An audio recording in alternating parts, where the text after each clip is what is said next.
Hello दोस्तों, कैसे हो आप सब। एडमिशन्स का ज़माना चल रहा है, सेशन चल रहा है एडमिशन्स का। आप में से बहुत सारे लोग सोच रहे होंगे किसी यूजी या पीजी कोर्स में एडमिशन लेने का, यानी कि या तो ग्रेजुएशन या पोस्ट ग्रेजुएशन में एडमिशन लेने का आप लोग बहुत टाइम से सोच रहे होंगे, प्लानिंग कर रहे होंगे। तो आपके लिए ये ज़रूरी हो जाता है कि आप एडमिशन लेते टाइम कुछ पॉइंट्स का ध्यान रखें कि आपको आगे चलकर कोई परेशानी, कोई प्रॉब्लम ना हो। तो इस वीडियो में मैं आज आपको कुछ इंपॉर्टेंट चीज़ों के बारे में गाइड करने वाला हूं कि आप एडमिशन लेते टाइम इन पॉइंट्स को रिमेंबर करना है, आपको इन पॉइंट्स को याद रखना है ताकि आपको कोई आगे चल के फ्यूचर में परेशानी ना हो, जॉब के टाइम पर, प्लेसमेंट के टाइम पर। तो चलिए देखते हैं बिना किसी देरी के कि कौन कौन सी चीज़ें हमें याद रखनी है। तो अगर आप एडमिशन लेने का सोच रहे हैं अंडर ग्रेजुएट कोर्स में, यानी कि आप 12th पास करके आए हैं और 12th पास करने के बाद में आपको अंडर ग्रेजुएशन यानी कि डिग्री कोर्स में एडमिशन लेना है, तो आपको क्या क्या चीज़ें याद रखनी है। देखो, सबसे पहले तो आपका ये मैटर करता है कि आपका जो कोर्स है वो कहीं आउटडेटेड तो नहीं है। आउटडेटेड से मेरा मतलब है आज के टाइम पर बहुत सारे कोर्सेज ऐसे हैं जो थोड़े पुराने हो गए।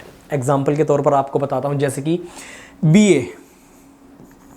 बीए है, बीएससी के कुछ सब्जेक्ट हैं जैसे कि C B Z B C Z B, जिसको हम लिख सकते हैं बॉटनी, केमिस्ट्री, जूलॉजी वगैरह। इस तरह के जो कोर्सेज़ हैं ये मेरे मानने में क्या हो गए हैं, आउटडेटेड हो गए हैं।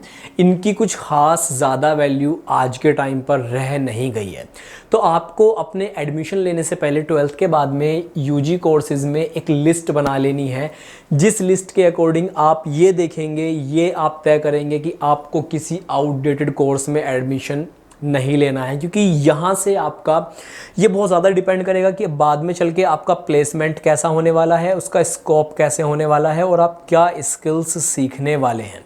तो इन सब चीज़ों को ध्यान में रखते हुए आपको अपना कोर्स सिलेक्ट करना है। एक होता है आज के टाइम पर बहुत ज़्यादा जो कोर्सेज ट्रेंडिंग में चल रहे हैं, आपको उनकी भी एक लिस्ट बना लेनी है जो ट्रेंडिंग कोर्सेज होते हैं आज के टाइम पर। आपको कुछ एग्जाम्पल के तौर पर मैं बताऊं, कुछ ट्रेंडिंग कोर्सेज जितने भी हैं, जैसे कि अभी हमारे पास में जैसे कि सॉफ्टवेयर डेवलपर जो होते हैं, सॉफ्टवेयर इंजीनियर जो होते हैं, या फिर हमारे पास में होते हैं क्या ब्लॉकचेन डेवलपर वगैरह होते हैं, ब्लॉकचेन डेवलपर, ये सब कोर्सेज हैं। ऑटोमेशन इंडस्ट्री है, या फिर आपका गेम डेवलपमेंट है, एनिमेशन है, सिनेमेटोग्राफी है। ये कोर्सेज आज के टाइम पर ट्रेंडिंग में चल रहे हैं और इनमें पढ़ाई का पीरियड भी उतना ज़्यादा लंबा नहीं है। तो आप ऐसे कोर्सेज़ की भी एक लिस्ट बना लीजिए। इनके ऊपर मैंने बहुत सारे वीडियोस ऑलरेडी बनाए हुए हैं, इनकी भी आप एक लिस्ट बना सकते हैं और इन कोर्सेज़ में आप एडमिशन ले सकते हैं। तो दो चीज़ें हो गई हैं, outdated course plus trending courses. मान लीजिए आपने इनमें से किसी कोर्स में एडमिशन ले लिया।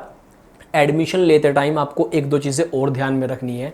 आपका जो कॉलेज है, अगर आप रेगुलर अटेंड करते हैं कॉलेज, ज़रूरी नहीं है कि बहुत ज़्यादा हाई बजट प्राइवेट कॉलेज में आप एडमिशन ले, आप किसी गवर्नमेंट में भी एडमिशन ले सकते हैं, वैल्यू बराबर ही है और इवन थोड़ा ज़्यादा ही रहेगी गवर्नमेंट कॉलेज की वैल्यू। तो आपको ये ध्यान में रखना है कि आपके कॉलेज का प्लेसमेंट कैसा है, प्लेसमेंट रिकॉर्ड कैसा है, आपके कॉलेज की वैल्यू, आपके कॉलेज का नाम कैसा है, प्लस एक इम्पॉर्टेंट चीज़ ये, आपका कॉलेज यूजीसी से अप्रूव्ड है या नहीं है। यूजीसी बेसिकली क्या है, जिन लोग को नहीं पता है, university grant commission. University grant commission सभी स्कूल, कॉलेजेस, कोर्सेज को मान्यता देता है कि आपका जो कोर्स है वो यूजीसी यानी कि गवर्नमेंट अप्रूव्ड है। जो कोर्सेज या कॉलेजेस अप्रूव्ड नहीं होते हैं यूजीसी से, वो फ्रॉड होते हैं। यूजीसी की वेबसाइट पर आपको फ्रॉड कॉलेजेस और यूनिवर्सिटीज़ की लिस्ट भी मिल जाएगी, वीडियो के डिस्क्रिप्शन में मैं लिंक दे दूंगा, वहाँ से जाकर आप उस लिस्ट को चेक कर सकते हैं। तो उन कॉलेजेस में आपको एडमिशन नहीं लेना है। तो मान लीजिए आपने ग्रेजुएशन कर लिया, ग्रेजुएशन करने के बाद में आप में से बहुत सारे लोग ऐसे होंगे जो पोस्ट ग्रेजुएशन में अपना एडमिशन लेने का सोच रहे होंगे। पोस्ट ग्रेजुएशन में आपको एडमिशन लेने से पहले कुछ चीज़ों का अगेन ध्यान रखना है। देखो, आपने जब यूजी कर लिया उस टाइम पर आपको एक चीज़ बहुत ज़्यादा ध्यान रखनी है, वो है आपके स्किल्स। ग्रेड्स अच्छे ले आएंगे आप, नो डाउट बहुत अच्छा रहेगा, लेकिन अगर आपने स्किल्स के ऊपर काम किया है, स्किल्स आपने अच्छे कर लिए, तो आपको जॉब मिलने में बहुत ज़्यादा आसानी रहेगी। तो चलिए आपको एक और ज़बरदस्त चीज़ के बारे में बताता हूँ। आपने स्किल्स अच्छे कर लिए, नो डाउट, बहुत अच्छी बात है। अगर आपने यूजी अपना कंप्लीट कर लिया है और यूजी के बाद आपको कोई जॉब मिल रही है, तो आप ये मत भागिएगा कि आपको पीजी करना ही करना है, आपको इसके बिना कुछ नहीं होगा। यूजी के बाद अगर आपको अच्छी जॉब मिल रही है तो आप जॉब ले लेना। पीजी करने के लिए आजकल गवर्नमेंट ने बहुत सारे ऐसे कोर्सेज को मंजूरी दे दी है जो कि ऑनलाइन होते हैं, और आप अपनी जॉब के साथ साथ, यूजी के बाद आपने जॉब कर लिया और इस जॉब के साथ साथ आप ऑनलाइन अपना पोस्ट ग्रेजुएशन भी कर सकते हैं। मान लीजिए एग्जांपल के तौर पर आपने बीएससी से किया था अपना ग्रेजुएशन, बीएससी किया था और बीएससी ग्रेजुएशन होने के बाद में आपको मिल गई थी क्या, जॉब, और अब आपको लगा कि आप अपना पोस्ट ग्रेजुएशन नहीं कर पाएंगे, क्योंकि आपको पोस्ट ग्रेजुएशन करना इसलिए भी ज़रूरी था, बीएससी के बाद पैकेज थोड़ा कम था, पोस्ट ग्रेजुएशन करने के बाद आपका पैकेज थोड़ा ज़्यादा अच्छा आपको मिल सकता है।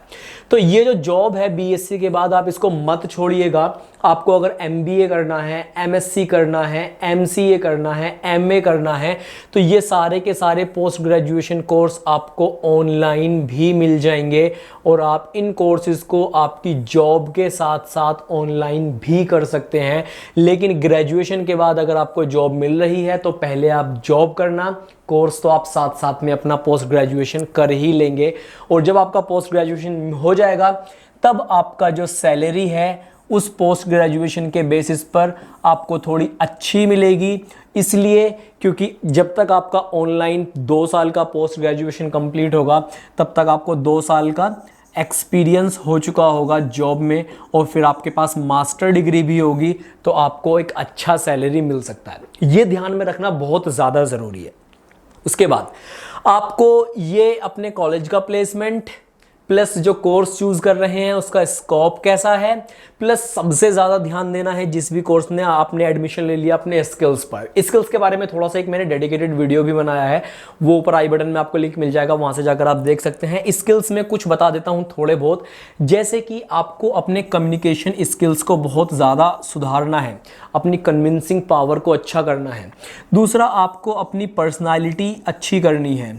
पर्सनैलिटी, आपकी इंग्लिश स्पीकिंग अच्छी होनी चाहिए अगर आप कॉरपोरेट में वर्क कर रहे हैं। हालांकि इंडिया में हिंदी हमारी जो है वो लैंग्वेज है, हिंदी उर्दू हम लोग बोलते हैं, तो पर्सनैलिटी में आपका ठीक है, पहनावा कैसा है, आपका वे ऑफ टॉकिंग कैसा है, ये सब नज़र आएगा। लेकिन आपको लैंग्वेज, अगर आपको फॉरेन कंट्रीज़ वगैरह में भी जाना है तो आपको इंग्लिश तो इज़ अ मस्ट, वो आपको सिर्फ और सिर्फ एज अ स्किल सीखनी है, क्योंकि हमारी मातृभाषा हिंदी है और हमें गर्व है उस चीज़ पर। तो कम्युनिकेशन स्किल, पर्सनैलिटी, लैंग्वेज, इन चीज़ों के ऊपर आपको बहुत अच्छे से ध्यान देना है, और ये सारी चीज़ें जो हैं आपको रिमेंबर, मतलब याद रखनी है आपके एडमिशन लेते टाइम। और अगर आप इन सब चीज़ों को ध्यान में रखते हुए एडमिशन लेंगे तो डोंट वरी, आपको एडमिशन लेने के बाद पढ़ाई करने में भी मज़ा आएगा। स्किल्स के ऊपर फोकस करेंगे तो आगे की चीज़ें भी अच्छी रहेंगी। जॉब मिल जाएगी, यूजी में जॉब मिल गई, पीजी ऑनलाइन कर लेना, फ़र्क नहीं पड़ता है उस चीज़ से। यूजीसी अप्रूव्ड कॉलेज होना चाहिए, फ्रॉड जो लिस्ट वगैरह है कॉलेज वगैरह की वो भी आप चेक कर लेना। तो आज के वीडियो में इतना ही। पसंद आया हो तो लाइक ज़रूर कर देना, चैनल को सब्सक्राइब कर देना, और जिस ज़रूरतमंद को इस वीडियो की ज़रूरत हो उसको शेयर भी ज़रूर कर देना। चलिए, thanks for watching this video.